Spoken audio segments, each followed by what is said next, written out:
Yeah, no, definitely. Okay, great. Well, let's see. I think we can go ahead and get started then.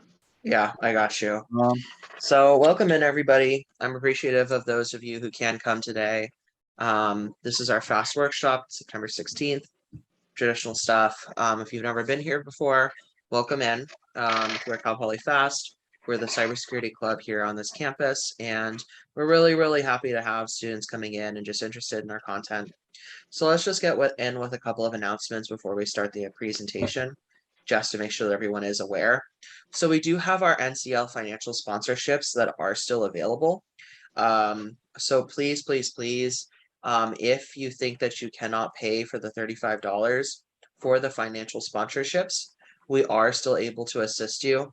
I want to make sure that every student is available to play in our competitions, regardless of any financial barriers that you might have. And that's why we do want to help you in any way we can. Please make sure that even if you're not getting the financial sponsorship, that you are filling out the interest form by November 3rd for the teams. So if you don't have anyone you want to, if you don't know anyone, but you want to play within the team games, we will match you with someone of similar goals and similar skill level so that you can play an NCL together. Please, please, please make sure that you're filling out the November 3rd forms. We have already matched together some teams, so some teams are closed, but we can make an infinite number of teams. So we're just going to keep making them as soon as possible. And if you are interested in the financial sponsorships, please make sure that you DM Oda. Her Discord is going to be Oda from Space. She's pretty cool. She's a pretty nice treasurer. Big appreciation to what she does. But please let us know if you have any kind of issues, any kind of barriers, because I do want to make sure that all students are able to play in this game. Um, if you're not interested, there also is, of course, individual games. If you don't need to go, you don't need to fill out the form if you are doing any individual games, but only if you have an inkling of interest towards the team games. I do want to make sure that students who might not know anyone else in the cybersecurity field do get a chance to play in NCL. For those of you who don't know what NCL is a Jeopardy style CTF. You're going to go on quite a lot of cybersecurity concepts and applying these into puzzles so that you can capture digital flags. When you capture these digital flags, you earn points, and then from there you can rank up from there. Memberships are also still open, and I will say this, the memberships do get you value if you continue to come to our meetings. They do get value if you're interested in the research teams because we have quite a bit of content that is available through there. We have our paid speakers, we have our merchandise, we have our research teams. We have quite a lot for the $30 that you would pay for the membership. Alongside this, of course, whenever possible, we do also try to pay for your conference tickets, a couple of your competition tickets, things like that in that nature. It does get quite a bit of value. Something that is new for those of you who are from last year, I am making to get a certification program. The certification matching program is essentially going to be if you pass a certification, the last attempt that you did where you passed, we are going to go and pay for half of that certification. It is first come, first serve though, and it will be based on whoever reports their scores earlier. And this is only going to be for this academic year. So all certifications that are under the pre-approved list of security. So I'm sorry, I'm messing up on my words. All pre-approved certifications, we will match that price 50% and reimburse you for doing that certification if you are a fast member. That is a fairly big perk because those certifications can get pretty expensive. I definitely want to incentivize y'all to go and get your certifications as soon as possible. If you want to go and start a study group and if you possibly want to lead one, please let me know because there are quite a few members in FAST who are interested in Security Plus, and I haven't seen anyone step up to be a leader just yet. But if you are interested in leading that, we would heavily appreciate it. We also have Hivestorm coming up. Hivestorm is going to be a attacking, defending type of competition, but this one actually doesn't have an active red team similar to what we saw in NCAE and CCDC. So what's going to happen with Hivestorm is it's going to be all about patching vulnerabilities. We're going to go and give you, I think it was about 4 operating systems. I think my year we had Linux, Windows, those kind of systems, and we had to go and stop all the vulnerabilities because these were compromised machines. They might have had no passwords. They might have had extra users in their shadow files, whatever the case may be. You're going to score points by kicking these members out and trying to secure the system as much as possible. Both NCL and Hirestorm are also beginner friendly, and we do welcome non-Cal Poly students. So please let us know if you are interested in that. We also still have our research teams who are recruiting. As I'm sure most of y'all know, Norberto is our DFIR director. So if you are interested in the content that he is bringing up today, I heavily implore you to go and join our digital forensics research team. I know that they are still looking for people. I know the cybersecurity team is also still looking for people. I know the blockchain team is still looking for people. And the infrastructure team, I believe, is closed at the moment. But next year, they're probably going to be looking for people too. So our research teams are going to be available. If you have not paid your membership yet, it is not too late. You can still try out the research teams for a little bit before you pay. But I will say this, that we do pay for our equipment using these memberships. So I heavily recommend for y'all to go and do so. We also have a social that is going to be on September 23rd. It's going to be, I believe, 6 to 8. Don't quote me on that one though. And I did set up a poll on our Discord, so I please recommend that y'all go and post on the poll what you are interested in, just so we can. We have a documentary. We're going to be watching 0 Days, so that is an option. We also might be interested in playing some party games such as Jackbox. I do own quite a few boxes. And then I also have a trivia night where we might be playing a trivia night with like a Kahoot or like a Quizzes type of thing. So those are all options, and I would have y'all pick. I'm especially going to be rooting for the documentary one. 0 Days is an amazing documentary. If you haven't seen it, please see it. It is really cool. But I think that should be the end of my spiel. Like I said, please just make sure that you're getting your stuff done. This does help us run our operations a little more smooth. I also would love to go and see our research teams grow. I would love to especially to go and see some teams. It's never too early to go and start CTF teams. Manny, I know you have quite a few words if you'd like to go and say something about your experience when you first got into NCAE, and it's a lot of fun. I will say that it is quite a bit of fun to go and start in these competitions. We're not here to win. We're not here to be overly competitive. I think the part of competitions that I personally like is just hanging out with friends and starting some puzzles. I think that's what the kind of environment that FAST has fostered. And I know that this year we can do the same.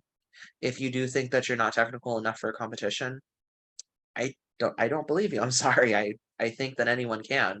And it's actually more fun when you are new and you're experiencing it for the first time. Heavily recommend that we have NCL or Hirestorm be your first if you haven't already. And if you're a seasoned veteran, I recommend that y'all go into the competitive teams. The competitive teams are going to be where we want to win, where we want to do all that stuff. But we separate it for a reason, and I want to make sure that everyone gets a chance. Anyways, Manny, I don't know if you want to add on to that. No, that's cool. No, I mean, pretty much if you guys are, just starting your cybersecurity journey, I heavily recommend joining CTF, especially NCL right now, Hivestorm. They'll give you very, very much real world experience on what's to come, and it'll just start getting you familiar with the tools that you'll be using. So, and we sponsor them, so pay your memberships, reach out to us if you are looking to play.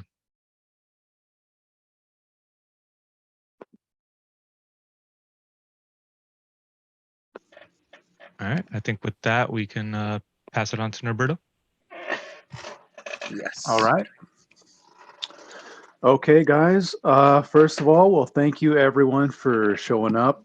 I know there were a few of you here that were actually present for the primer on Wednesday. So I want to thank you guys for coming back.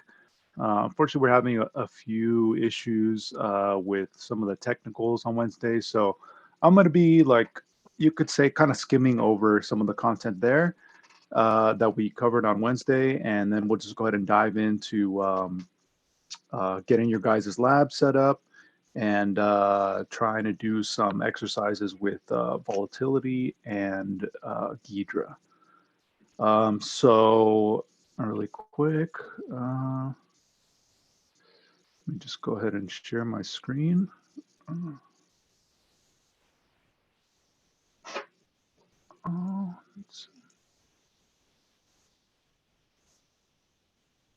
Okay.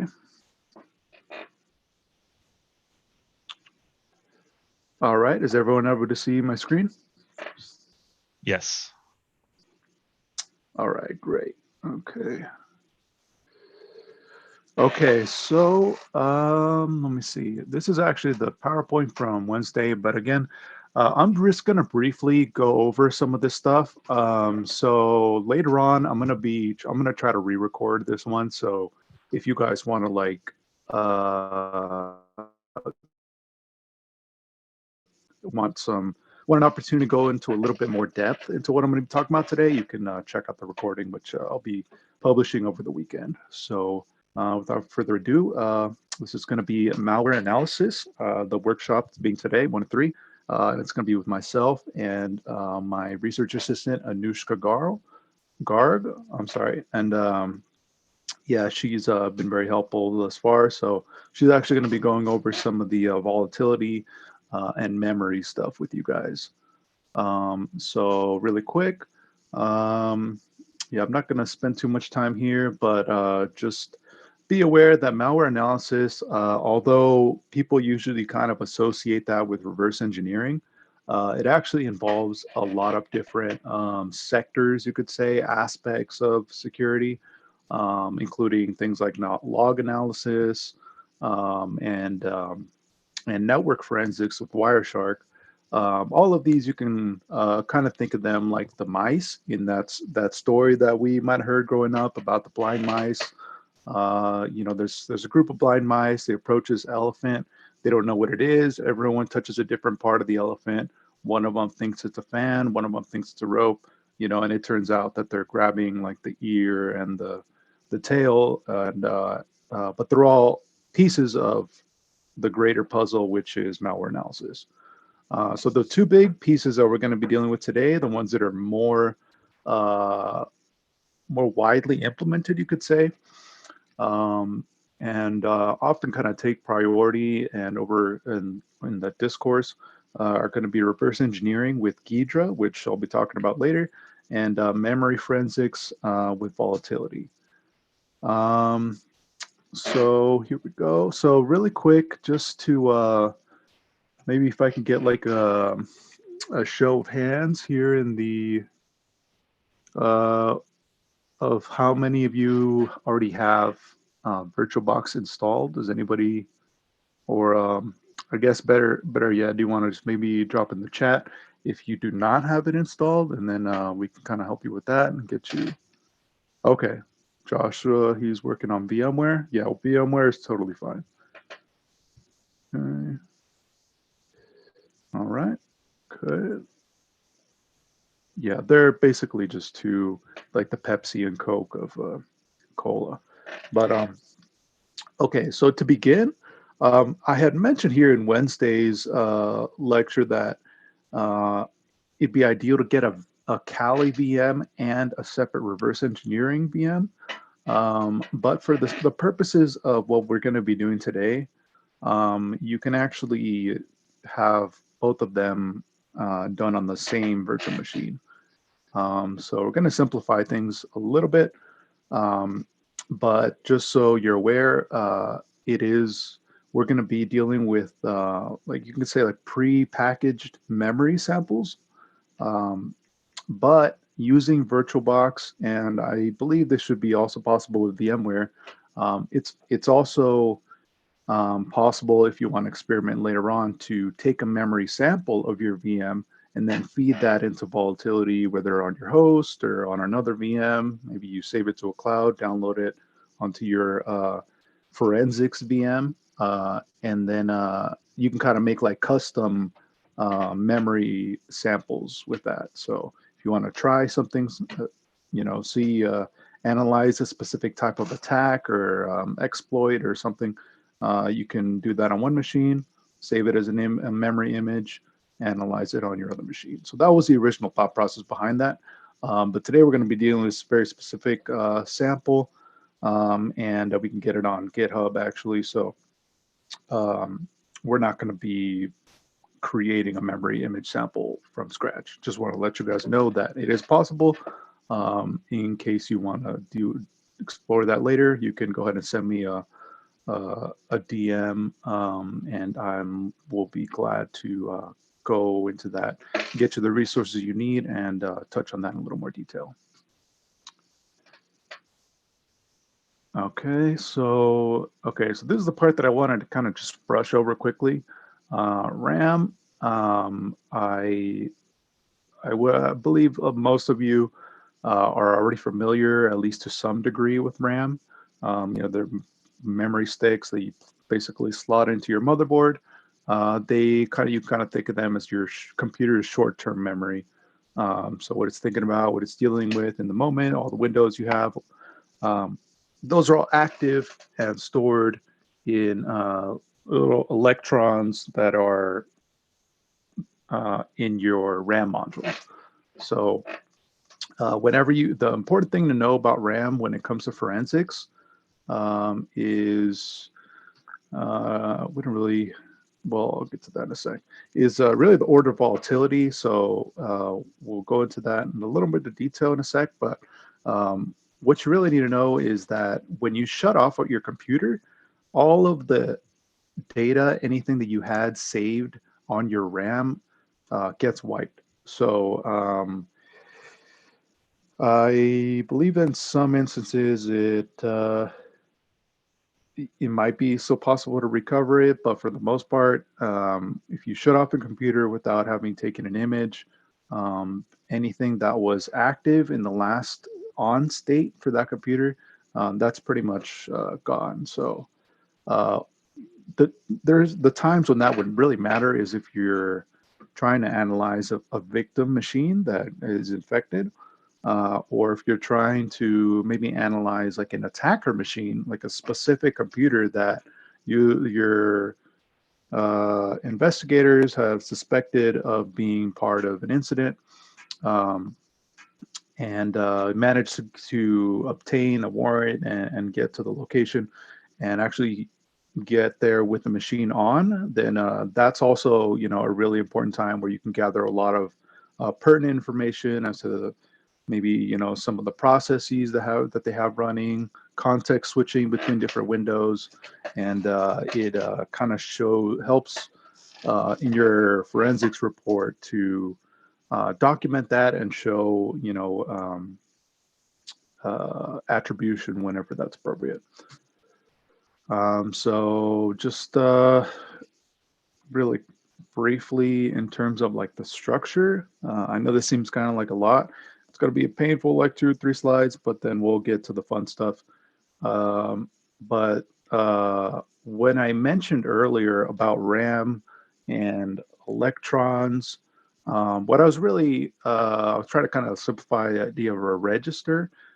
So registers are basically built from the ground up through like circuits in your on your memory chip that either trigger on or off, and they're organized in a certain way so that they kind of like complement each other and are able to like interact with each other.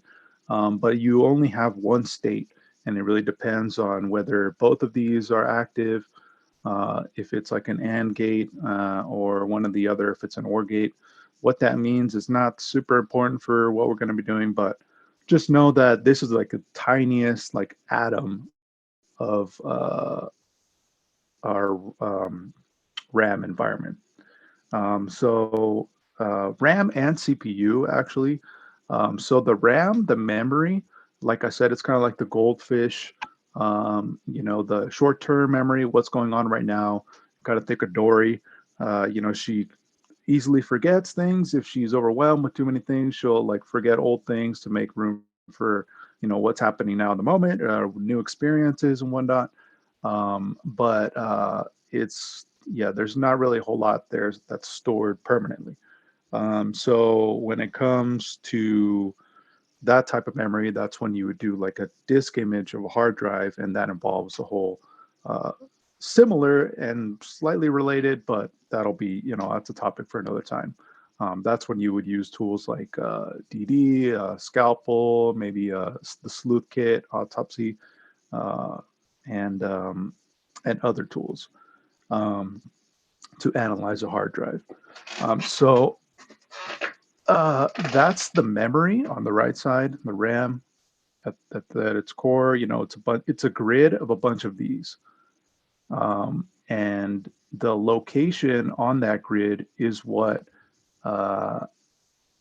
we end up interpreting as like the hex. And on the left here, we have the CPU, which is what we're going to be analyzing with our reverse engineering software. So what we're really trying to do with both of these tools, whether it be analyzing the RAM memory, analyzing the CPU activity, and what we're really trying to identify and catch is any effects, any like unique behaviors of the malware that we're trying to analyze. So these are basically two different ways, like I mentioned about the blind mice and the elephant.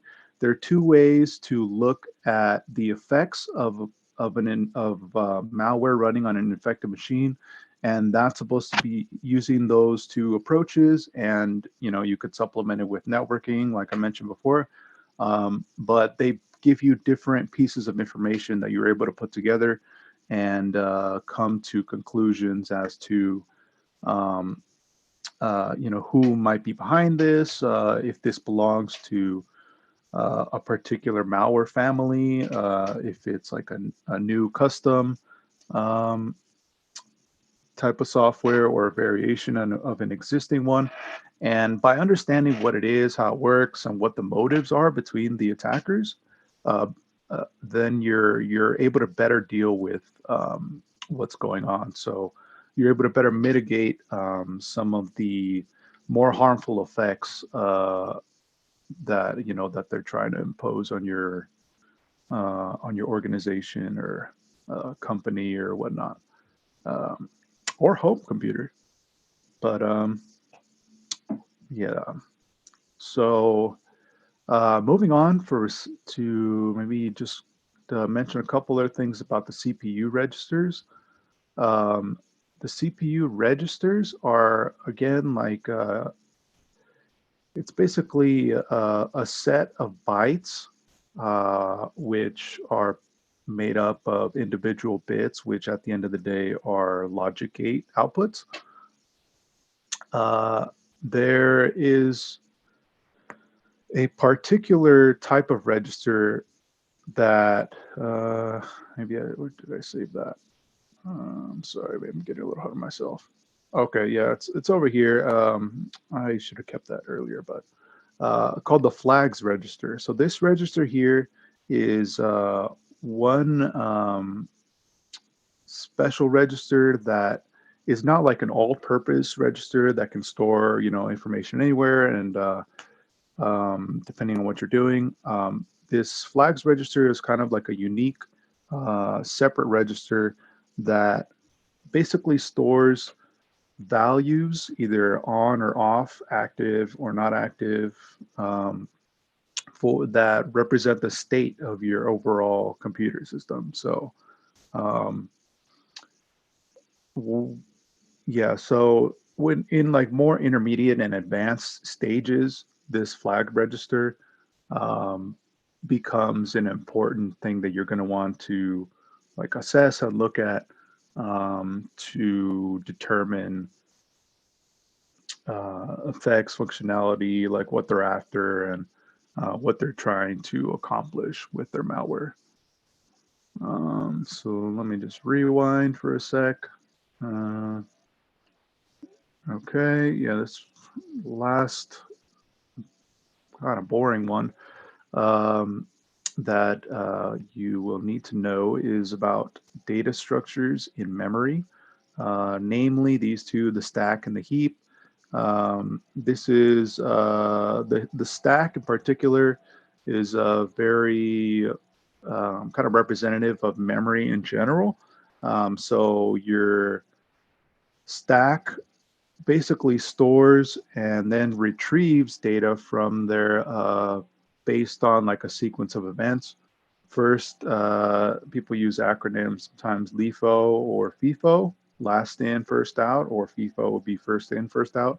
And it's just pertaining to the order in which these programs are kind of like triggered or moved to deal with items below. So if you have a new window, you know, that gets placed on top of the stack, takes priority, and you switch context, and the actions that you're doing are stored in this kind of like stack-like fashion. So yeah, this isn't, you don't need to know this in too much depth, but it does become a point of interest when it comes to reverse engineering. The heap is basically another place that memory is stored. It's just stored a different way. And this is kind of like a rough image of what that looks like. Okay, so now getting back to the forensics of it all. This is the world where computer science meets forensics. The order of volatility is essentially a term that's used in the DeFi community to basically refer to the sequence in which you, like the best practices of the sequence in which you should extract your data samples. So like I mentioned before about RAM, that's one of the things that you want to deal with first, because before you shut down a computer and move it, you know, to a police lab or to a company, you know, a forensics lab room somewhere else, like you want to have done the memory stuff and the registers before moving it anywhere, because like I mentioned before, you know, those things disappear once you turn off the computer. So disk is a little bit less sensitive, and as you go down the chain, you know, these become less and less sensitive, and they're more or less more permanent on the machine, and they're a little bit more resilient to movement and change. And starting like with the disk, most of the rest of this you can actually extract at a lab or remotely somewhere else, so it doesn't need to be done immediately. Okay, and then so memory forensics, and some of which Anushka is going to be kind of showing you in a moment. An overview, it's just not a whole lot new here. It's just basically you're trying to analyze your RAM and the activity of and any artifacts that are there that might, you know, help to pinpoint who that was, what they might be doing, what their intentions, goals were, TTPs, all that sort of thing, to help in your investigation of trying to understand what transpired. So yeah, okay, yeah, and I mentioned a lot of this already. Okay, and so now we're going to be going over volatility with you guys. Actually, before that, I want to make sure everyone is able to set up their lab appropriately. I know you guys all mentioned you had VirtualBox already. Let me see. Okay, so if you have your VirtualBox already, you can go ahead and make sure that you set up create a VM. If you do have that, the first like real step that maybe you'll need to do is to set your network settings before you actually boot your VM to bridged adapter. So yeah, if anyone is following along, you can go ahead and do that now. I'm going to be walking you guys through it.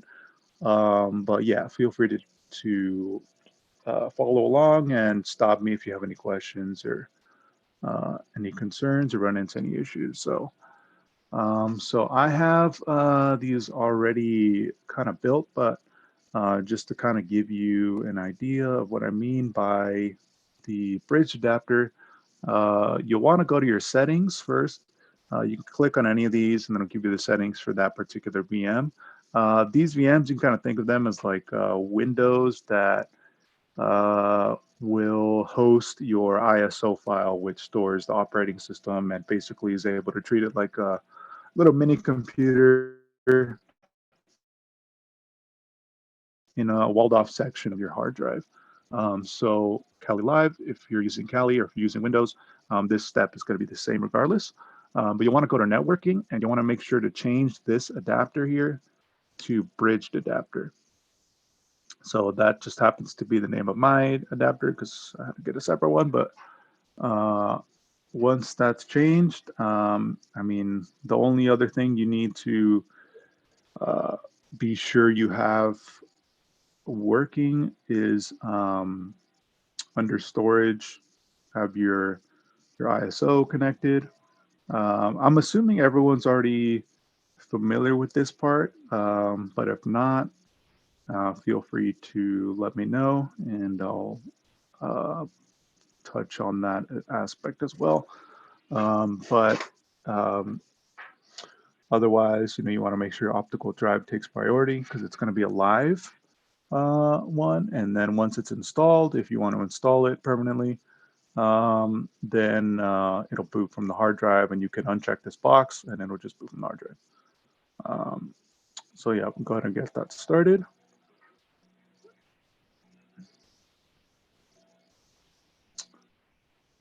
Okay. And I'm going to do this live because I have the other one already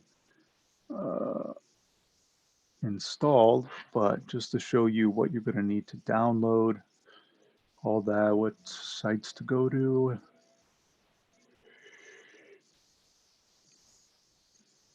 Okay.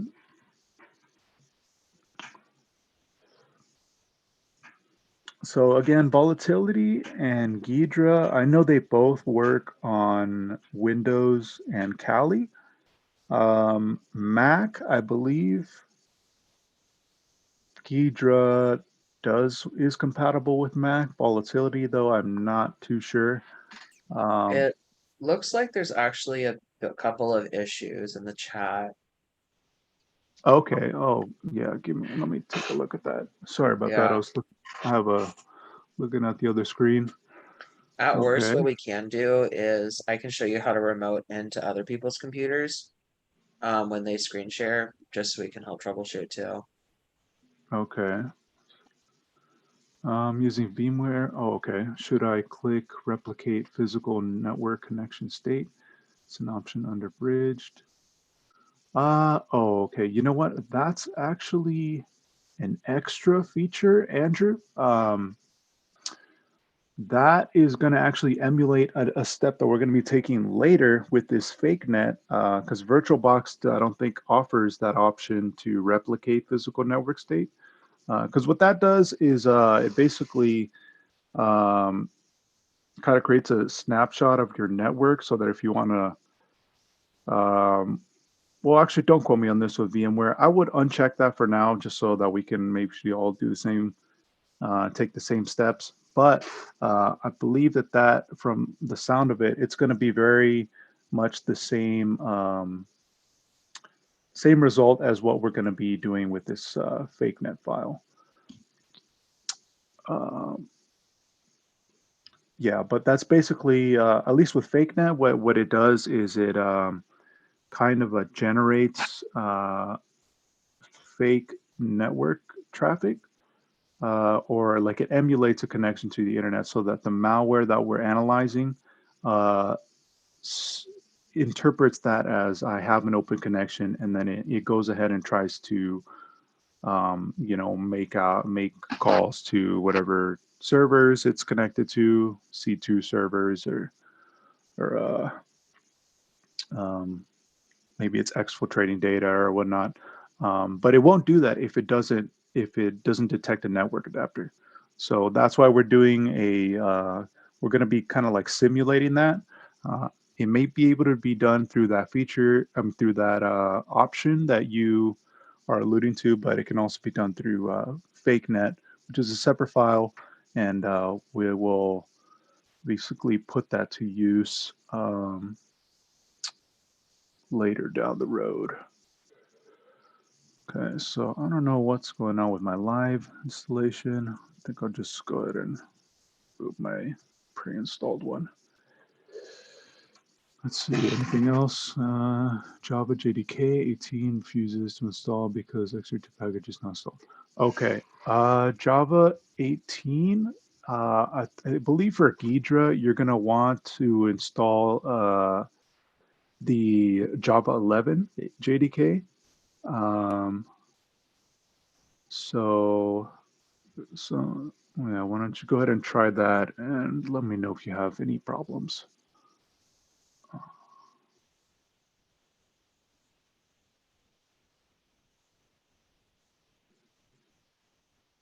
Okay.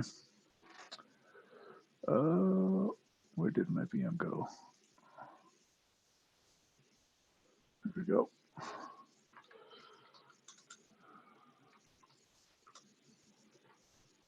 Okay.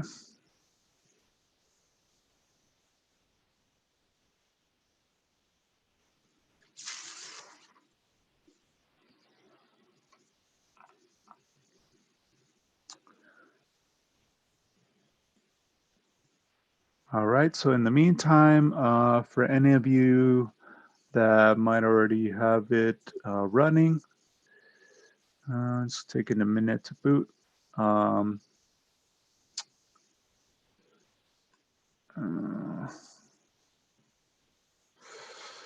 Yeah, but well, in the meantime, you can actually, let me show you where you can download the files. So we're going to want to do these downloads basically all initially, because after we download everything and install our forensic software, we're going to want to reboot it and basically disconnect the internet, the open internet connection, so that we don't have this, so that we kind of keep our sandbox environment contained from the rest of the network. So if you go to Ghidra, if you just Google that, it'll take you to the page here.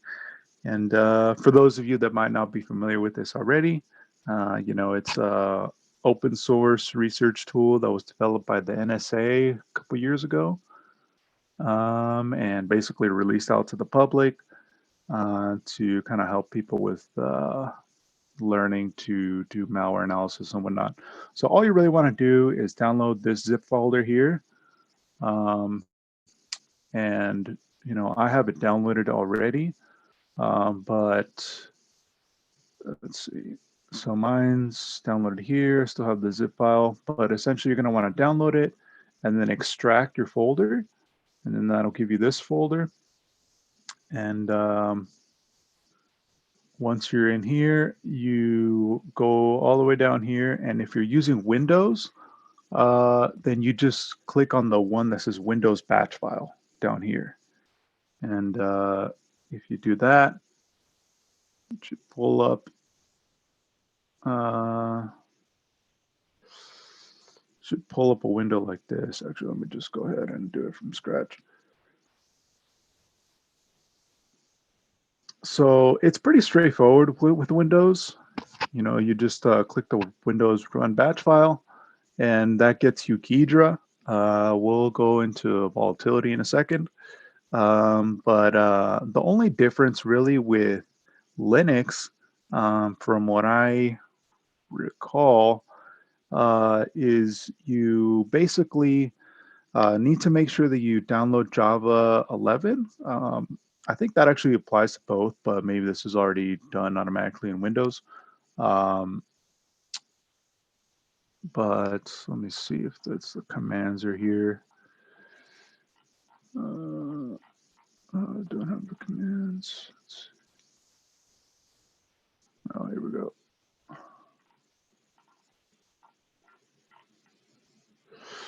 Yeah, so, okay, here we go. Yeah, it is available on Mac. And yeah, if you just click there on the page on the installation guide, or it's also available on the original website, but on the installation guide and scroll down to whether you have Windows or Mac. This part I think is already done, adding the JDK to the path if you have Java installed. So, but otherwise, you'll want to download Manager apt-get. I believe it's apt-get. Killing 11.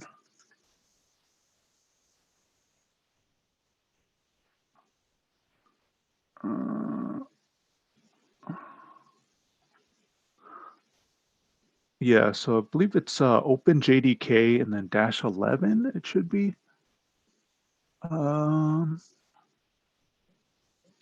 Yeah, but in either case, that should go ahead and get you.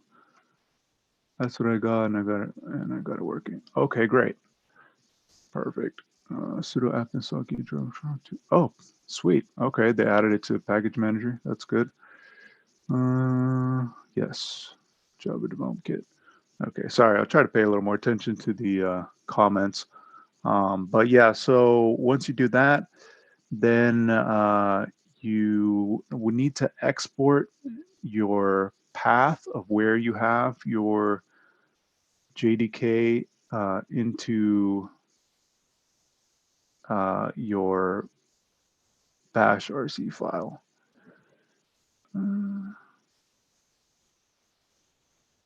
So you could do that by either piping this into bash RC or open up V and then put it in manually with the path of your Ghidra file. So yeah, I'll give you guys a sec to do that. Is anybody still installing, or did you guys were you guys able to get that done? Okay. Working on it. Okay.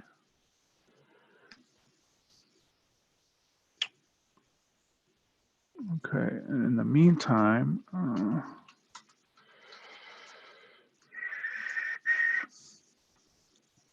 yeah, GitHub also has WannaCry, the exe file here as GitHub repo. So you guys can also take a look at that. It'll come as it'll download as an encrypted folder. And then you just would extract it.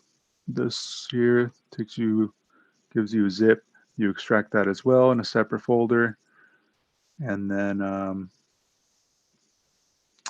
when you actually trigger it, if you're using Windows, it'll block it because of Defender and Firewall, but we're actually going to need to disable that in order to be able to work with our sample. So yeah, so okay, I'll give that a few minutes. Don't want to front load you guys all with too much at once. What was the command to install OpenJDK 11?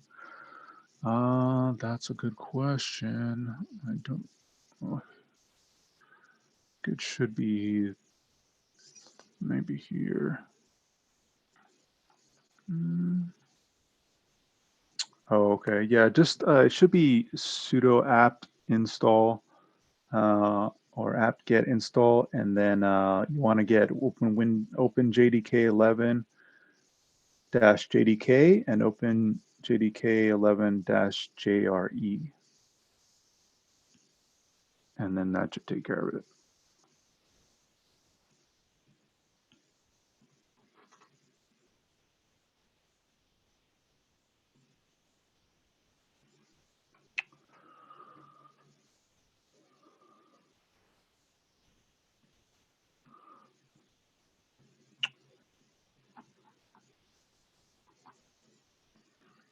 All right.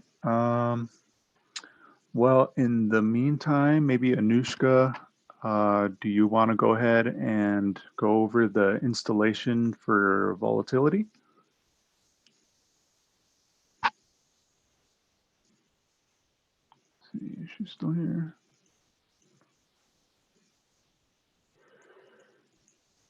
Huh. Nope.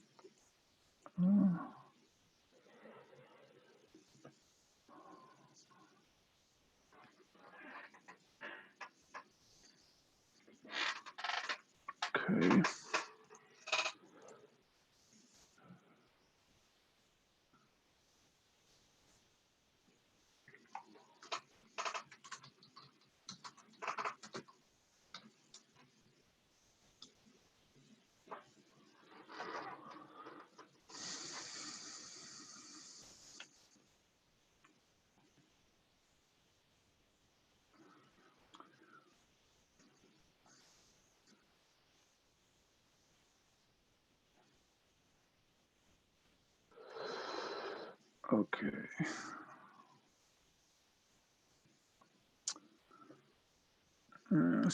Okay. So I had actually made a new one for this lab on my laptop, but I'm using my desktop, and this installation, I believe, might be corrupted. So it's kind of just frozen at the moment. But I'll go ahead and show you guys where you can download volatility. You can actually go also on GitHub. You can just go to the Volatility Foundation, and they'll have a folder for Volatility 3, which is the newest version. And you can download it from here, either the zip or with the command line. I'll go ahead and download the zip.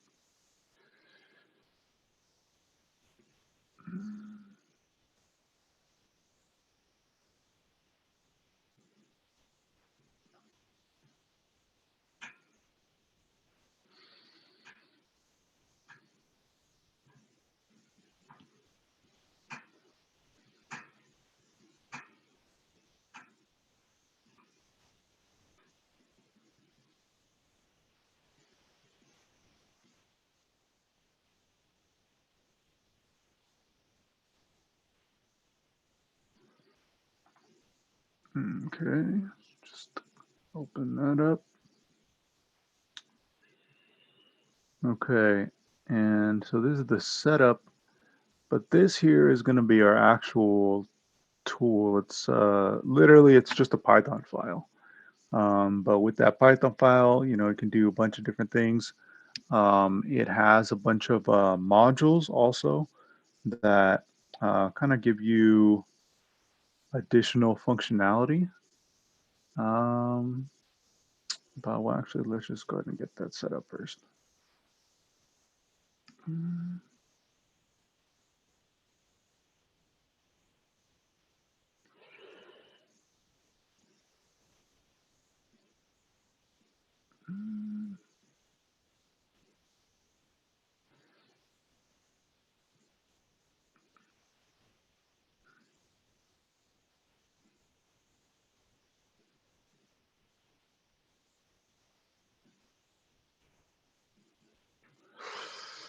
Okay.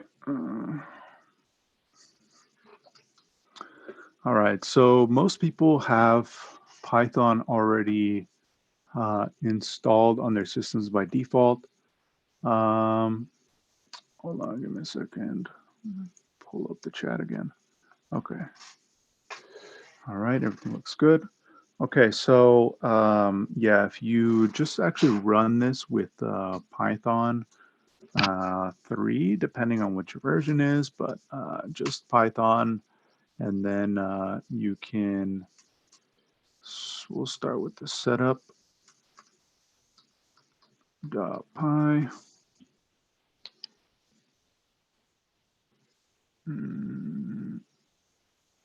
Oh, I might not have added it to my path.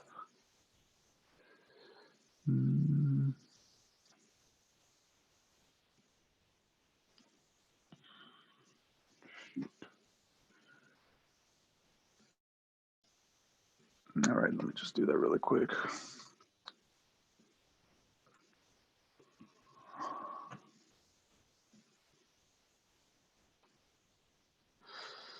All right, so was everyone able to successfully install? Do you guys have any questions or any issues so far?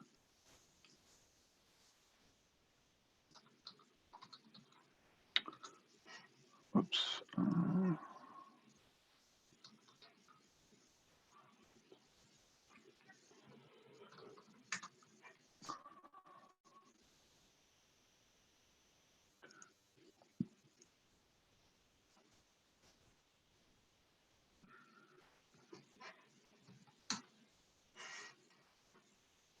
All right, let me see.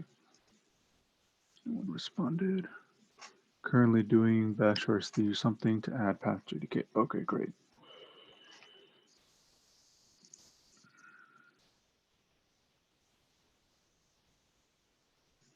Okay, I'm gonna have to reinstall Python. Yeah, sorry, but the Python thing, I usually use actually Anaconda for all my Python stuff. So I forgot you're gonna actually need the one that directly interacts with the host. Actually,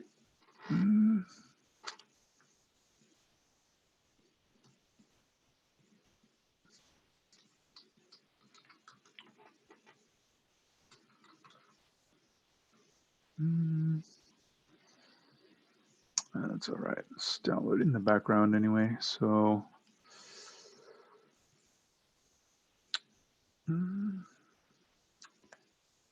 yeah, so once you do have, assuming you guys do have Python installed, and once you go ahead and run the setup, and then you're gonna actually use the tool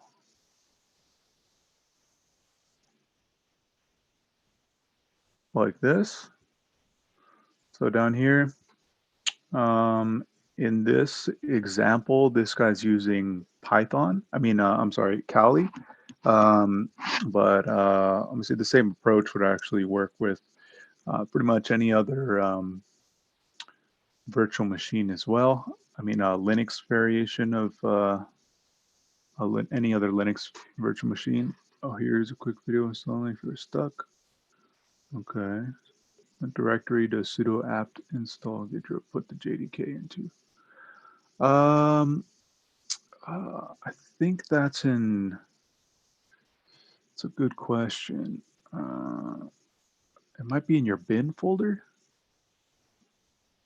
No, when you sudo apt-get, I think it installs it like deeper in the tree. Yeah, why don't you go ahead and check your bin folder and then let me know if it's in there.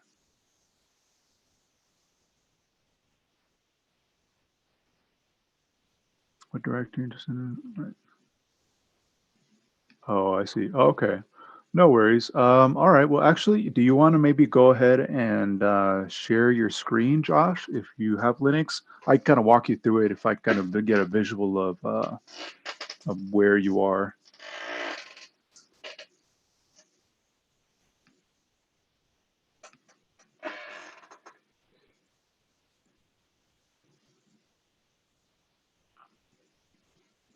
Host disabled. Okay. Jenny, is there any way that we could change the permissions in a way? Oh, advanced sharing options. So basically what we can do is we're going to stop your screen share. And Yeah. then Josh, can I have you share yours? Yeah, he said his it's disabled on his end, but Oh, there we okay. go. Let me. Okay. Now Oh, it's you got working. it? No. It Okay, so seems now let's go to yeah. view options. Roberto, can you go to view options? Zoom view Wait, main options. It's view going to be. options? Oh no, Roberto goes to this one.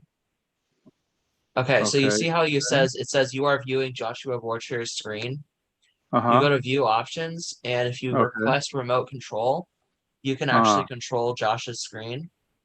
So that we can Oh, okay. troubleshoot whatever you need. If you just want to go and show whatever you want, what you can do on that screen. Or you can Huh. also have him obviously type on the commands too. Just whatever you think is the more Okay. teachable moment. All right. Well, Josh, do you mind if I try to bust in really quick? I don't. I mean, All right, I'm have a go. assuming this looks Have like a go. RDP. Okay. I've never used this before, so I'm a little I think it's like one of curious. the coolest features of Zoom, honestly. It makes my job way easier.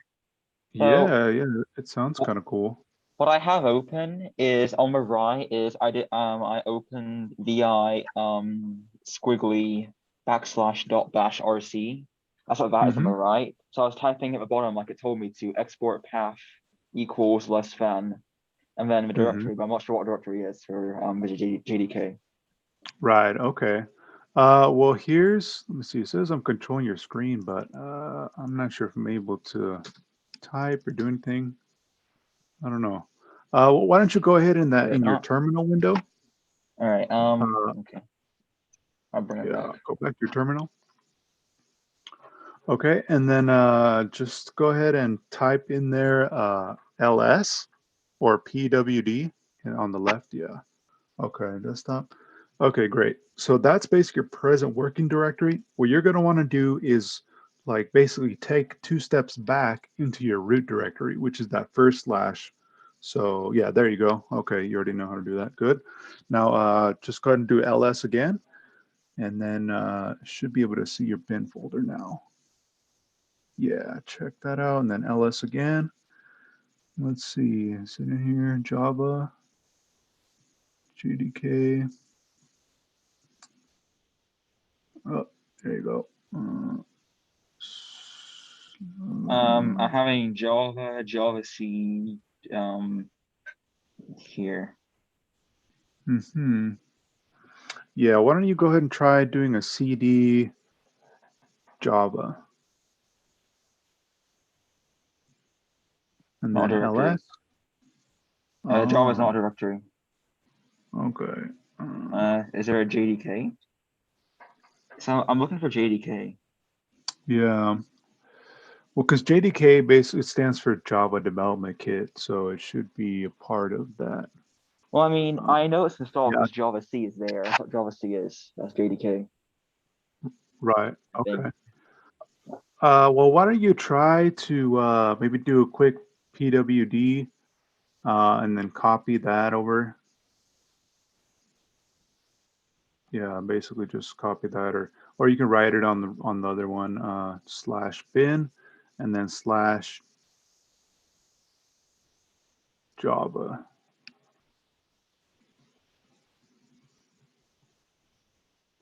Okay, and then I think it's and then Control O. /bin. What? Control O? Yeah. Path function. Yeah. So what basically we're starting with the bin. So yeah, that path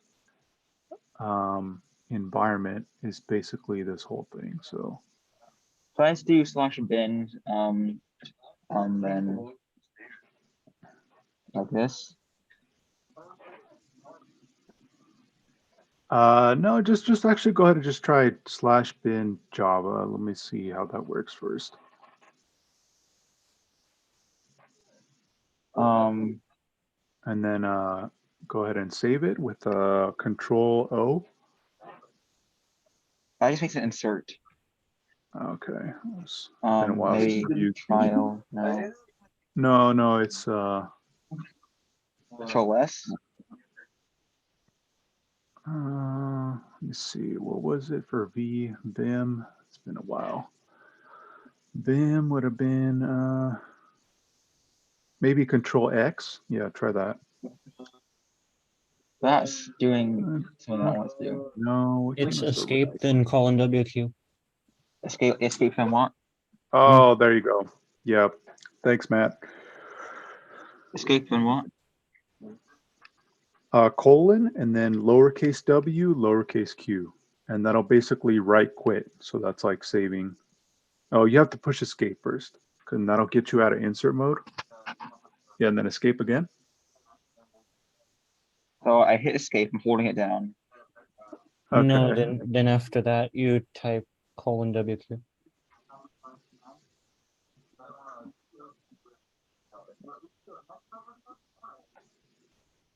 Yeah, there you go. And then it adds there. And then just hit enter. Okay. And now you should be able to open up your, like, I would just leave that window there, maybe open up another terminal. There you go. Great. Awesome. All right, it's open. Yep.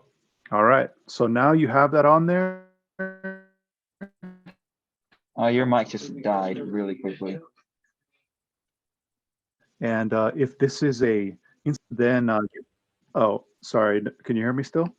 Now I can hear you. I didn't hear any before your mic died. Oh, okay. Yeah, just cut off for a sec. But yeah, no, I was just saying well, now if you have this as a Kali installation, you'll have Ghidra there for, for good. So for future projects or experimentation, you can go ahead and mess with it and you won't have to deal with that again. So it's just a one-time installation thing. Okay. All right. So that's done. Anyone else? We all good to go? So I download hey, stop screen share. I want to stop share. Can you like stop controlling my screen? That's what it's telling me you're doing, so I can't stop. Okay, yeah, stopped. There we Okay. go. Do I install FakeNet on the VM or on my host computer? On your VM. On my VM, okay.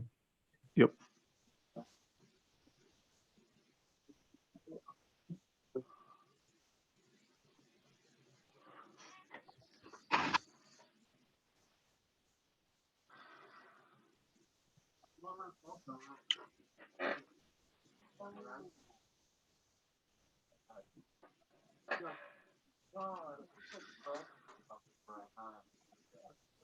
All right, so yeah, I'm not really sure what happened to Anushka. I think maybe something must have happened to her computer. So I'm just gonna really quick kind of touch on the volatility stuff because she was the one that knew a little bit more about this component.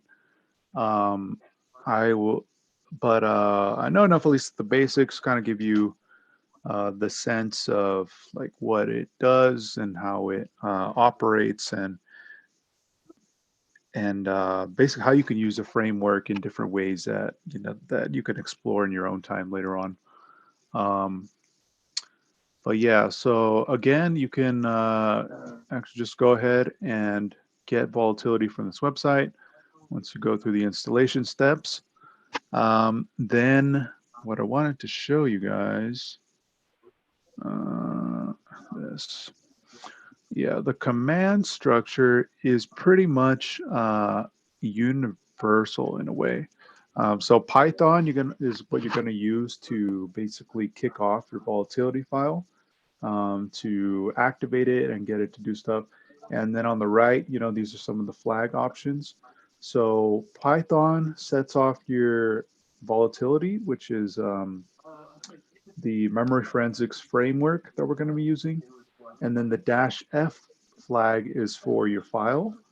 And then that's where you would drop in your memory image.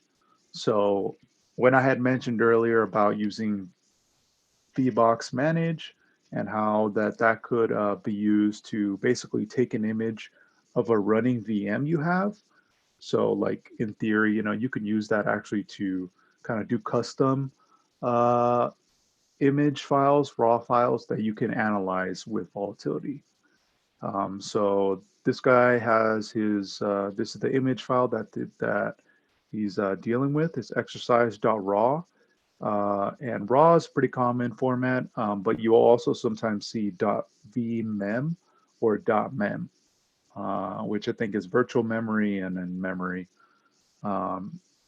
But those are the three main file formats that you'll be dealing with in volatility. And then after that, the profile is basically, this is specifying, indicating the type of operating system you're using. So I think on their website or through the man pages, you can see the list of what profile codes pertain to different OSs. But this is basically just to kind of set you in the right context for the architecture of the memory image that you're dealing with. And then after that, this module on the far right, this is basically the action that you're doing on this memory image in this profile. Okay, so the one that that they just ran, that they're kind of repeating, was a net scan module, and that gave kind of a similar feedback as like a tool like Wireshark would give you, actually, since it gives you the packets that were transferred on the network during the time that your image was active, that your RAM was active, in like a timeline kind of format. So you can kind of watch sequence of events, you can see things change, you can see things open and close, and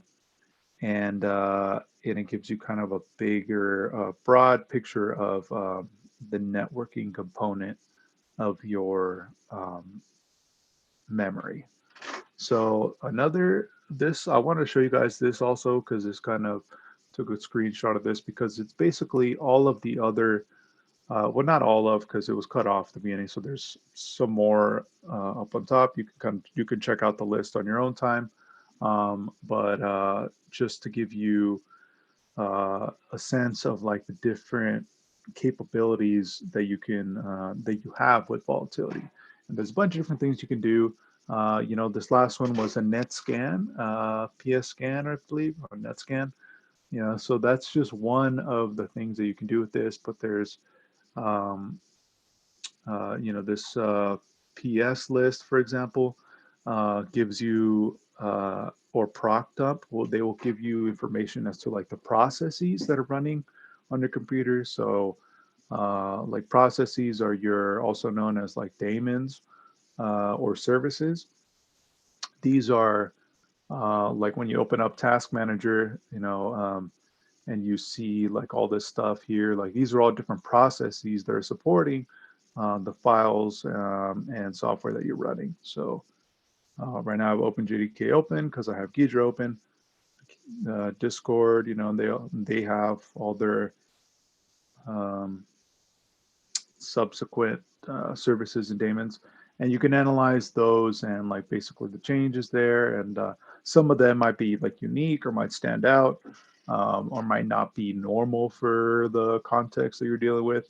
And that's just kind of information that you learn over time as you progress in your like CS background knowledge and forensics knowledge. So yeah, CS in particular is very actually pertinent to forensics, because there's heavy reliance on assuming that the forensic analyst understands like what's going on in the background. So yeah, that's pretty much it for volatility. Like I said, won't be going into too much of that at the moment, other than to say that on the same repo, Volatility Foundation, under volatility, you could actually find memory samples of like some like older but like kind of famous images of like infected machines. So the one that Anushka was working with this past week was this Sridex one, and you can get access to any of those here. But you can also, like I said, make custom ones with VBox Manage, which is built into Virtual Machine. It's basically the command line tool for VirtualBox. And I'm sure there's other websites also that maybe host samples like this. But this being from the foundation, I would maybe start here as like a reliable entry point. All right. So other than that, so I'm gonna just go actually and hop into the Ghidra stuff. I did have a PowerPoint presentation, but we're actually already kind of burned through a lot of time. So maybe I'll just try to skim through some of this stuff. Yeah, but I'm gonna be really kind of just brushing over a lot of it. So why reverse? It's useful for both red team and blue team. Other aspects of cybersecurity, pen testers use it to try to understand how systems and software works so that they can figure out a way to exploit it, break it, introduce new functionality, change things, that sort of thing. Where incident response, you again kind of gain the same understanding, but you're using that information to try to find sensitive points or assets that are under attack in some way that mainly to mitigate the damage of.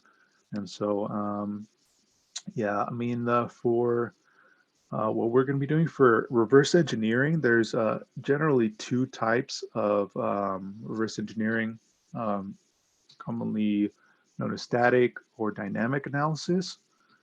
And that's basically different ways of how you can get information about your malware and what it does. Static analysis is using certain tools. You can you can get like information as to like the statistics and certain pieces of information like strings that might be saved in the binary of the malware that maybe might give you like a clue as to like where the login might be, or if it's like a ransomware or something, or maybe where the kill switch is, or maybe sometimes like the strings that they leave behind are like branding type of things. So sometimes people do that to kind of like, yeah, I don't know, branding, kind of get a reputation amongst the hacker crowd. And other times it's just it's just little phrases or sentences that might give you a clue as to some other aspect of the code and what it's doing. Yeah, I'm not going to touch too much on this, but really quick, code obfuscation and packing, as well as evasion. Those are basically ways that the malware writer is able to try to do what's like known as like anti-forensics. So, obviously they want to do what they're going to do without getting caught. And our goal as DFIR incident responders or malware analysts is to catch them. So, we're trying to find the trails and they're trying to hide them. Code obfuscation is a way that they can try to kind of confuse the functionality of a specific program by like maybe adding jumps and different things to the code that might appear to be like a chain of sequence for the analyst, but it might just be purposely put there instead of being one that's like organic and actually part of the flow of the program. They might just be jumps that are intended to lead you astray and lead you to like rabbit holes and dead ends and kind of just to waste your time, really. Because at the end of the day, the reality is that defenders and incident responders, they can only do so much with certain resources. So every investigation, and this goes also for police investigations, like they have to justify their investigation and the funds that they're going to be basically spending on that investigation by some kind of either like payback or some kind of interest, or maybe it's like a very important like a nation state attacker or like something like that, or a really expensive like high damage thing. Like they won't just go after like anyone, because they only have so many analysts and so many people that they hire to do this type of work, and they can't really be everywhere. So because of that, actually, one way that incident responders are able to kind of deal with that problem is also through like automation, using automation tools. Python is one that is used using a library called Capstone. And I think there's a couple others, but you can basically write Python scripts and programs that will automate a lot of like the static analysis work or of malware samples that maybe are like a little bit outdated or related to, but not the malware that you're dealing with, or maybe you're just trying to get statistics, like for, or maybe it's just like not very serious incident. You kind of get added to your collection of samples to analyze. Using automation, like it helps you basically to try to get like a picture of the overall ecosystem by like accounting for all these different types and variations and malware families. It kind of gives you like a better sense of like the types of shields you need to be raising to keep your organization secure. Because there's certain, types of malware that are also like specifically targeted towards like certain industries, like banking malware and like other things. Some that's like for like OT, ISC, that like SCADA stuff, and those can be pretty scary. But yeah, but for the most part, I mean, there's a bunch of like malware that's already been analyzed to some degree using like by antivirus companies, and on Virus Total is a good resource to know of, where they actually add a lot of like statistics, and it's kind of like a crowdsourced place where people add their research for different types of malware. So yeah, the way in which we deal with malware, jumping back into like our Ghidra tool and reverse engineering specifically, which, well, by that I'm referring to the top of this pyramid here, which would be manual code reverse engineering. That's when you're using your Ghidra tool, usually like in a live situation, live fire, or maybe after the fact during a forensics investigation if like the stakes are high. But that's when you would really be doing the manual work. And in order to do the manual work, it's good to have a little bit of coding background, or a little bit of knowledge, at least the basics of like C programming, especially. But yeah, just being able to understand how programming language is written, like you'll be able to easily, that will help you in your analysis process in ways that will become evident in a moment. But more importantly, maybe than being able to understand to write in C, although maybe you could say equally as important, you do need it does help to know both, but assembly language is really what you use to interact with your program using the Ghidra like interface. And Ghidra, again, is just one of many tools. IDA Pro actually is the one that's more used in industry. There is a free version of IDA, and I do have that downloaded. If we have time, I'll go into that a little bit.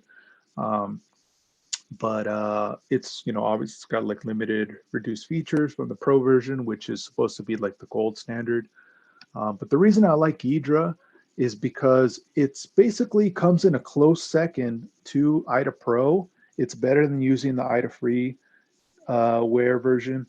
And it's a close second to IDA Pro, but unlike IDA Pro, it doesn't cost like several thousands to get a license, which is what IDA Pro costs. Unfortunately, it's pretty expensive.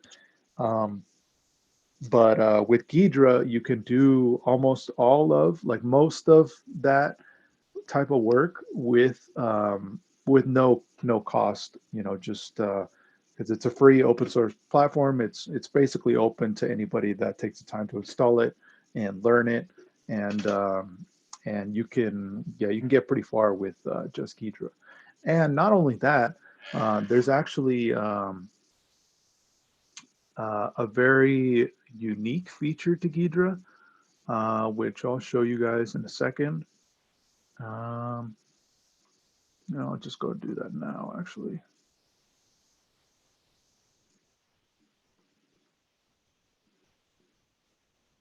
Okay, so actually, yeah, if you're following along and if you downloaded the WannaCry, then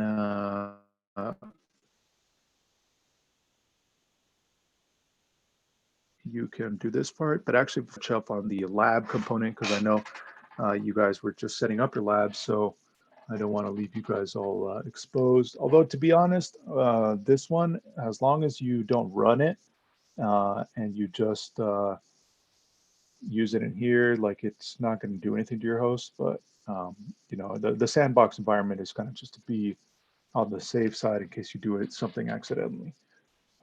But if you are on your sandbox, what you're going to want to do is after having downloaded Ghidra and you know, maybe volatility, if you want to use this as a machine for memory analysis, and you downloaded WannaCry and you downloaded FakeNet, then what you're going to want to do is disable your firewall and Defender if it's a Windows machine.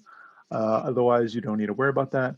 But then you can go ahead and actually take a snapshot of your VM and with your virtualization software, whether VirtualBox or VMware. But you can actually do that here. You know, it would just be, let me see, I have them all off right now, but let me just show you what that would look like.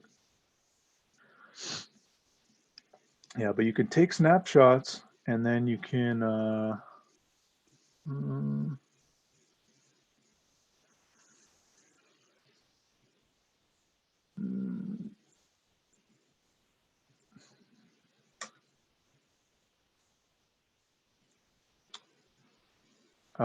yeah, and then once you do, they will be basically stored here. So you just click on this drop-down menu, go from details to snapshot, and then that takes you to the snapshot context. And then anytime, you know, I can do it now, but it's kind of booting and it's not really going to be useful, but you know, you would do it here, and then it would add a snapshot file to this drop-down list. And you could think of that as basically like little checkpoints in your malware analysis. So as a general practice, general rule of thumb for malware analysis, it's a good idea to start with a clean environment, set up everything, set up all your tools, and then once you have everything in place, before you click on any malware or drop it into any tools or do anything with anything that could pose a threat to your system, you want to take a snapshot because that's the clean version basically, and it's the one that's like, that way you don't have to repeat the installation and go through all like the preliminary steps, but it's in a stable state before you actually do anything that might have any like unintended consequences or catch you off guard with some side effects that maybe you weren't expecting. So that's the purpose of taking snapshots. Once you do, then you're, if anything happens to your VM after that, and it crashes or it gets locked down, you're not able to unlock it or something like that, then you could just revive the snapshot and start from there. So you don't have to start from scratch every time. So yeah, so I'm gonna go ahead and create a new project then. So this should be, when you first open Ghidra, this is what it should look like. I'm doing this as a non-shared project, but I haven't used this functionality myself, but in theory, you could actually also do a shared project if you want to like work on this with more than one person, or like in a group, school project or whatever it is. You guys can also do that and collaborate that way. So project name, I'll just call this WannaCry Analysis. Oops. Okay, so now that I have that project folder, I can go ahead and just drop it in there. And we are met with this pop-up window asking about the format of our file. And the format, I do talk about this a little bit in the PowerPoint, but binary file or executable files, run in different formats depending on, more so depending on the type of operating system you're using. So the binaries in Linux will oftentimes be ELF files, ELF. I'm not sure what it stands for, but I think executable, linkable, something. But yeah, for Windows, your file is PE, so for portable executable. And then, yeah, I mean, if you need to change anything here, but in this case, the defaults are fine. So I'll just go ahead and click OK. And then it imports your file. And now Ghidra is basically like right now trying to break it down.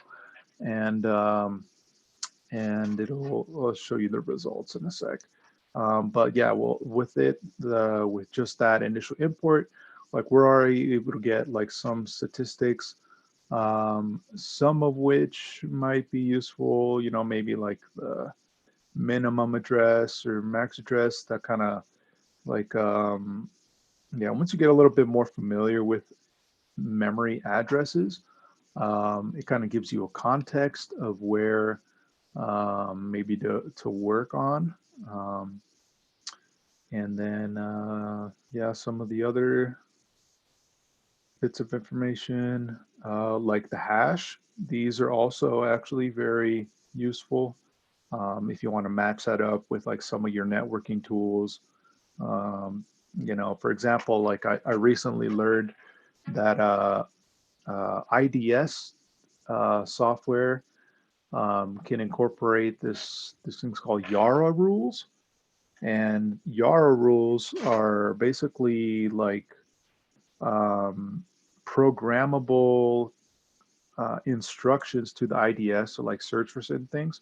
And you can use those to like match up TTPs that are on like CISA's website, or I'll show you actually what CISA's website looks like.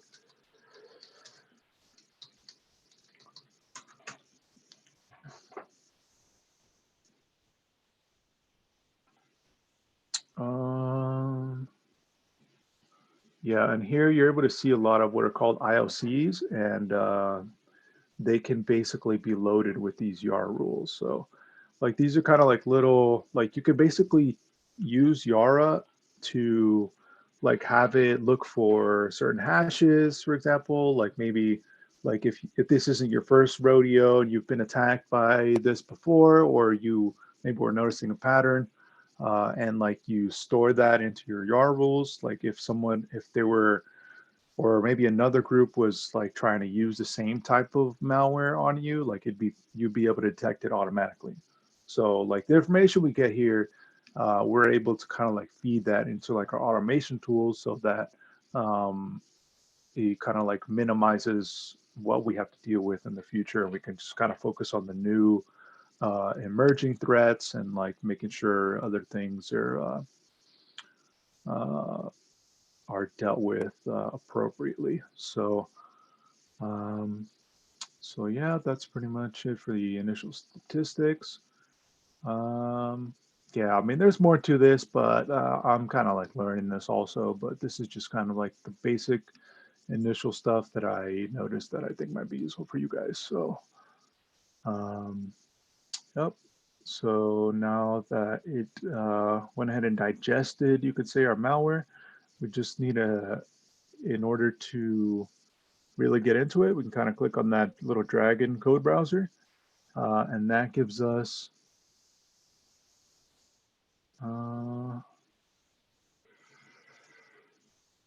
1 minute.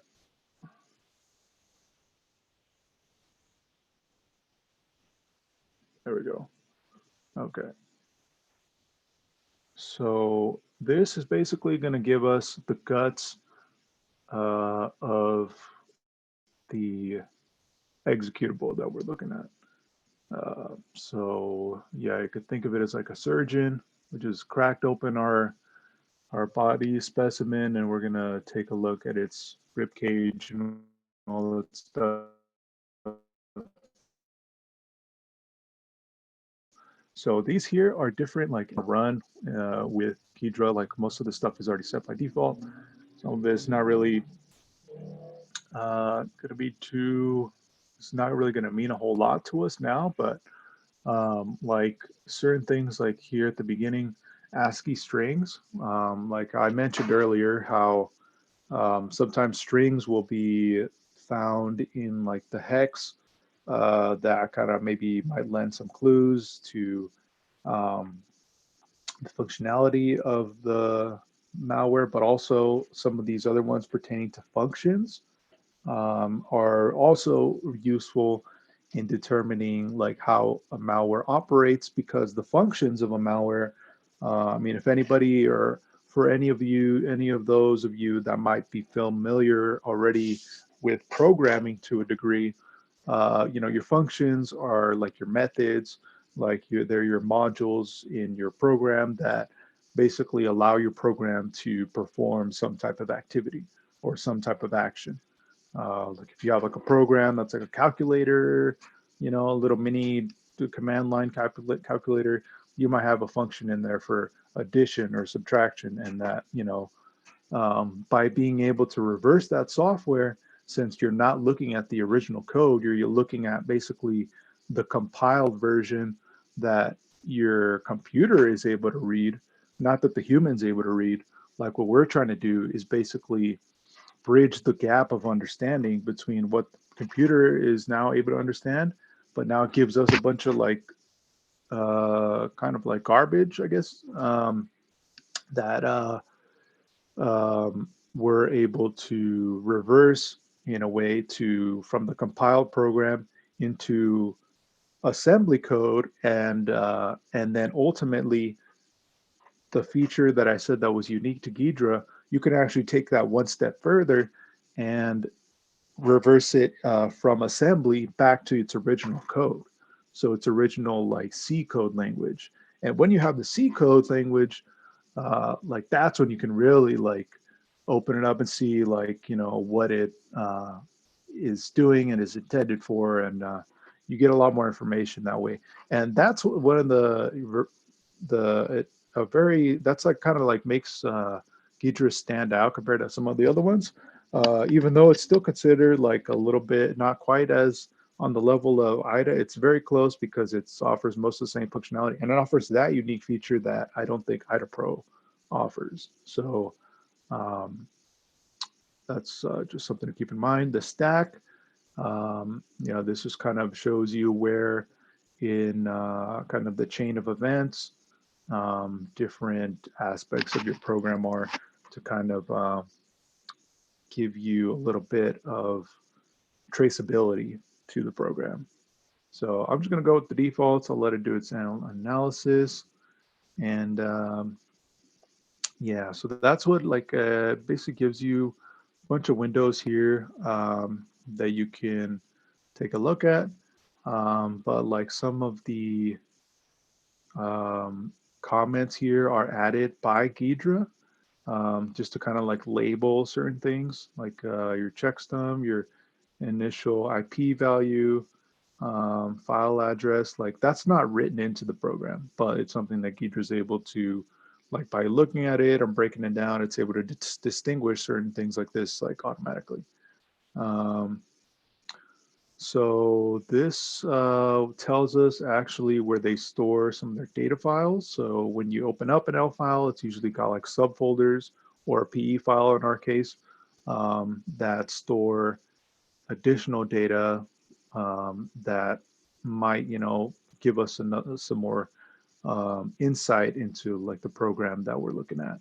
So sometimes here you'll see you know, like under resources, maybe you'll see, you'll be able to find like image files, like icons, or, you know, maybe have like a little logo, or you know, maybe you can get access to one of those images, and using other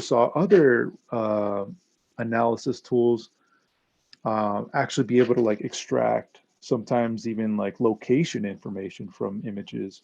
So if they didn't scrub the, you know, metadata before they put some of this stuff into the program, like you got to remember at the end of the day, like these people are humans also, and they slip up and make mistakes, and like a lot of times that's how we're able to catch them, is by finding those mistakes. Um, so this is a kind of a quick little example of how the code, the decompiler works. Like that's able to like reverse, like I said, the assembly, which is these two columns here in the middle. This is the address of where that assembly instruction, you know, is in memory. And but this is like basically the intermediary code between your program and your computer's ones and zeros. Um, this is how you're basically able to kind of like deal with some of the lower level stuff like registers and whatnot, in a very specific, like precise way. So that's why they call it like a much like, uh, even languages like C and C++, like more low level languages as compared to like Python, which is more of a high level language that doesn't operate on that layer of abstraction, but is a little bit easier to interpret as a person. So, so yeah. And what I wanted to point out here is that, like, you know, sometimes by clicking on certain aspects, we're able to show like parts where it, like here, where it's able to basically show you what the programming language looks like. So like, you know, you can highlight a portion and it'll highlight the corresponding code here on the right. So like this kind of gives us a way to see what the original like exploit developer, the programmer that wrote the malware, what he was doing, like what logic he was following, and like how his that aspect or component operates. And so in a normal, like this is like I mentioned before, it does a lot of this stuff like once, as long as you set the right parameters at the beginning, does it like automatically. But a lot of this still needs to be kind of grinded through manually in order to flesh it out and get some of the details that it's not able to get automatically. So for example, this here function, fun, and then this like crazy combination, this is just kind of a naming convention that Ghidra uses in order to name functions as it finds functions, because it isn't able to, it doesn't quite have the capability of like figuring out what it names the, like what explicitly the programmer wrote. Like, because what it's really doing is like kind of understanding the functionality here through the assembly, and then coming up with its own take on how that can be reconstructed in code.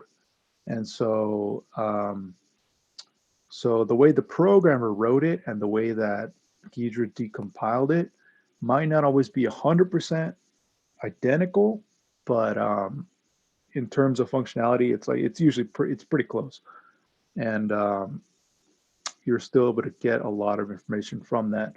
But again, as you progress, as maybe we move down the program, we realize that maybe this function is particular to locking the computer, because we're dealing with the ransomware in this example.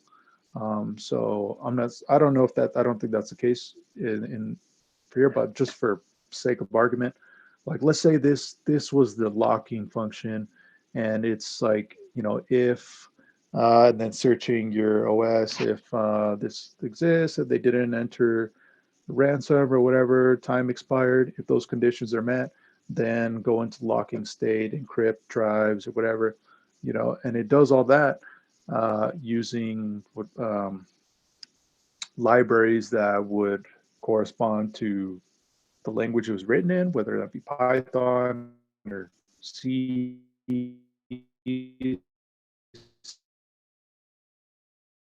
C++, and we can rename the function up here. You know, we can, or over here,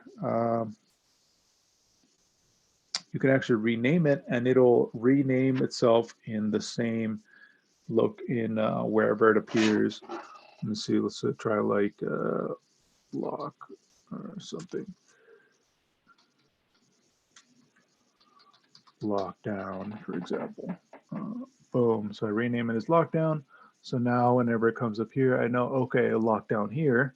And so this means that, so that information in turn kind of feeds into itself and is able to give me a higher level of abstraction. So I don't have to be too much in the weeds and kind of like can see a little bit more of the big picture in terms of, okay, like, oh, it locks it here and it also locks it maybe somewhere else.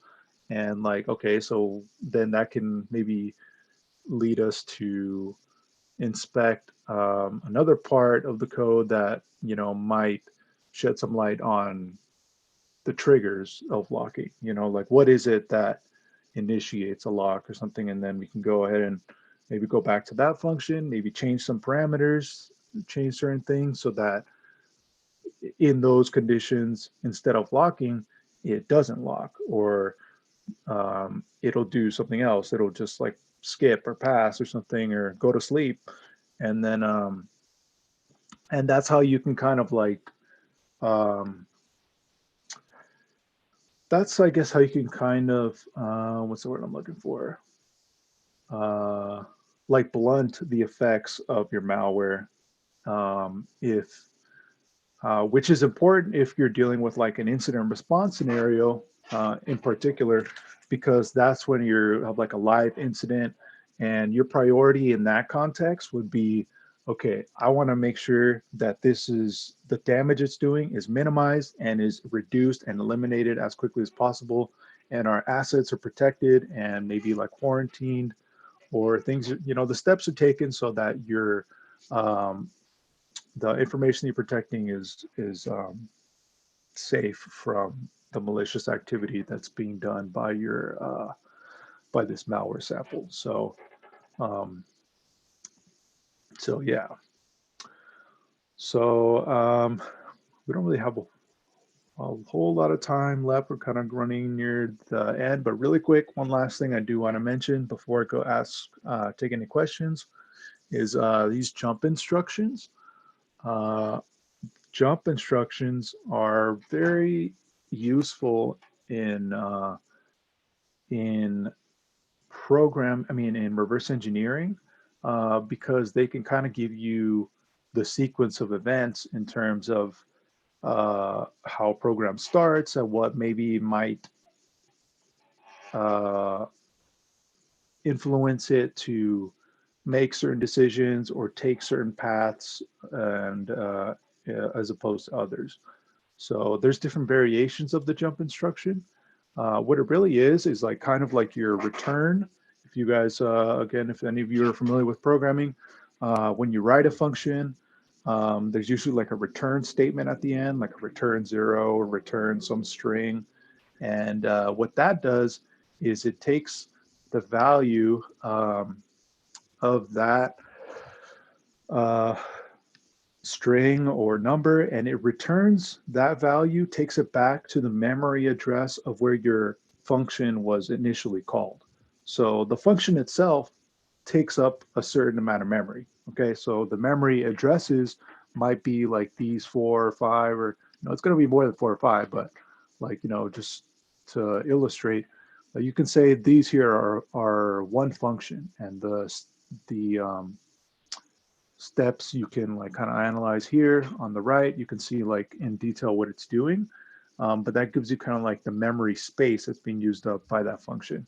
And so when a jump instruction is called, again, it's taking that value that you might have generated or retrieved in the memory context of a function and returning it back to where your main program was.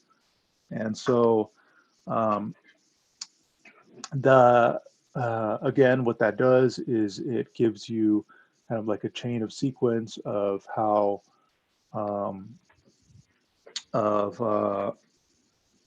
when things are done, like the sequence of events. So like to illustrate like a concrete example, in say like a login screen, or we'll even use the example of, we'll stick to the example of ransomware. Say, your ransomware file cracks up or opens up, you got this screen telling you that your files are all locked down. You got to give the encryption key. We won't give you the encryption key unless you pay the money or whatever. Maybe the text box where you would put that encryption key, if they gave you, assuming you paid them and assuming they were actually like true to their word, because a lot of them are not, then you can actually use jump instructions to like reverse the conditions in which it would encrypt or unencrypt, in this case, your hard drive. So again, imagine your hard drive is locked down. You have this like new window that comes up telling you your hard drive's locked down. Only thing that'll open it is the encryption key, and you can't get it unless you send them money to the address that they put or whatever. So let's say you don't want to send them the money and you just want to try to reverse the malware. You can actually use, if you're able to find where the jump instruction is that will log you in or decrypt your software given input of the encryption key, then you can actually reverse the condition in which it'll encrypt it, so that, say, instead of open upon receiving X encryption key, you say open upon not receiving X encryption key. So literally you can just put any other like string in there, and if it doesn't match the encryption key, it unencrypts your program. You see what I mean? So like that's one way where you can kind of like manipulate the internals of the malware into getting it to stop its malicious behavior somehow. So yeah, that's crazy. Yeah, that is crazy. Yeah, so all right, thank you, Matt. Yeah, so I think that's pretty much it for me for now, for the time being. Do you guys have any last minute questions, or sorry, I know I didn't leave a whole lot of room for questions, but I'm hoping that I was able to communicate my point. And yeah, if you have any questions, I mean, feel free to let me know. I'm happy to stay over a few minutes. So yeah, that is my spiel.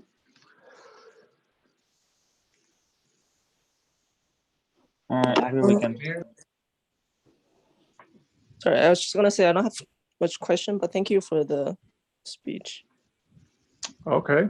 Yeah, thanks, Sarah. Thanks for coming in. I saw that you were there on Wednesday, and I appreciate you being patient with us, because even through like halfway of that conundrum, you were still there. So I appreciate that. And like I said, I'll try to put an upload over the weekend. So if you want to maybe learn a little bit more about like the internals of how this works in the background, I'll be happy to put that up there for you guys.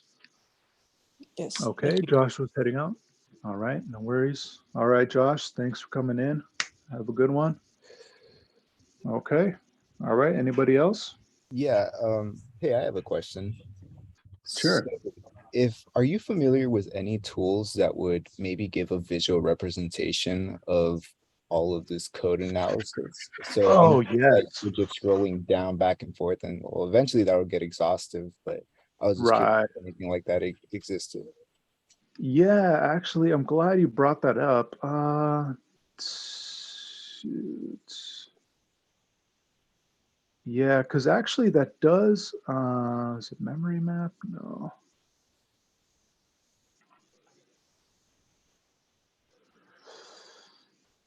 Yeah, that is possible on here. I've done it once before. I can't remember at the top of my head what it was.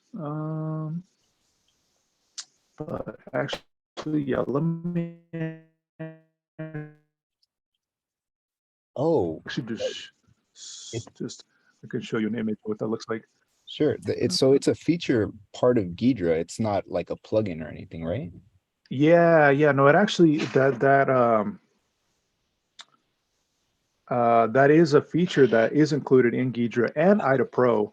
And you can kind of let me see. Screen. And it shows you like all the functions that you've kind of uncovered and like kind of like in a map format, kind of like this, I guess. Nice. Yeah, so this is the IDA Pro version, but Ghidra does have something like this also. I can't remember off the top of my head how to access it, but if you play around and like maybe like can do like a couple little bit of research or a quick Google search, I'm sure it'll probably pull up the settings that you need to access it. But yeah, this is basically what it would look like. So you would have like maybe the main function or something calls out to a certain function that can, you know, have one of two outcomes depending on a condition, and then, you know, that'll basically branch out and kind of give you like in a tree structure. So to answer your question, yeah, definitely. Cool. Thanks. Sure.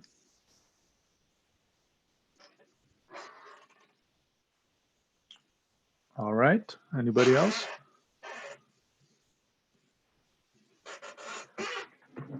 Okay. All right. Well, I take it you guys don't have any more questions. So I guess I'll go ahead and wrap it up then for today.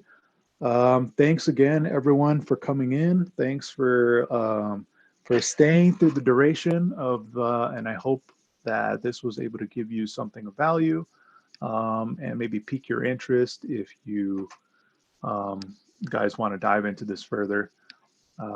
Yeah, another good resource for this type of stuff. Spencer, he's actually on the Fast server pretty often. He knows a lot about reverse engineering too. So if you have any questions, feel free to hit me up.